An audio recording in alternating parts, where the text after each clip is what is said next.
you'll almost have certainly heard of last year's octopus bloom. But was it a one-off or a sign of bigger changes in our seas? Here's Dr. Nova, one of our senior research fellows from the Marine Biological Association, talking to the BBC about the octopus bloom.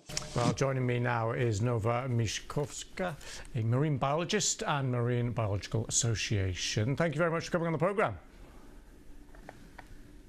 Just talk us through then these numbers. It seems quite a big old jump. Yes, there does seem to have been a huge increase in the abundance of Octopus vulgaris in our waters in the southwest this year.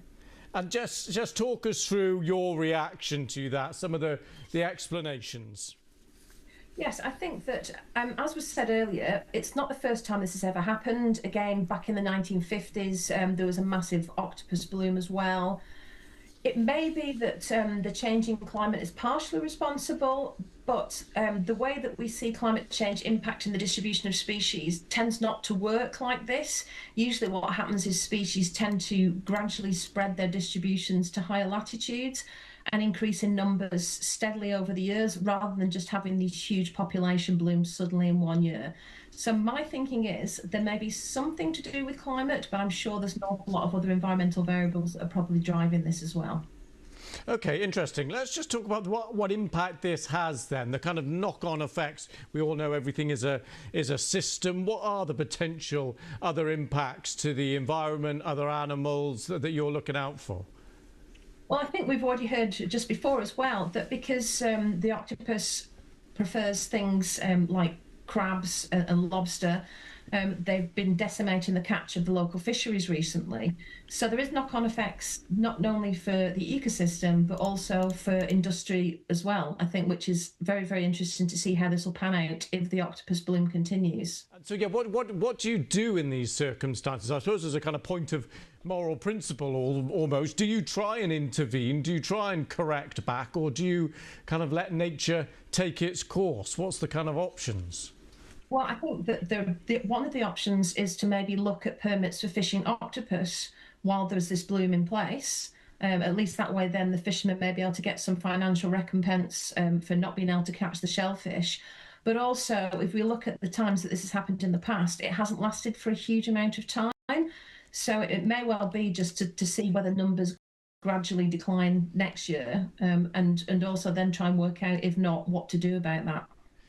And just going forward, when you have numbers like this, when you have events like this, what do you make of the attention and the awareness that's raised? Is there an example to engage people and get people kind of concerned and noticing the changes? Yes, I think that's a really, really good point you've just made. So my colleague at the Marine Biological Association, Dr Bryce Stewart, has been doing research into both public awareness, the opinions and sightings of local fishing communities and scuba divers as well.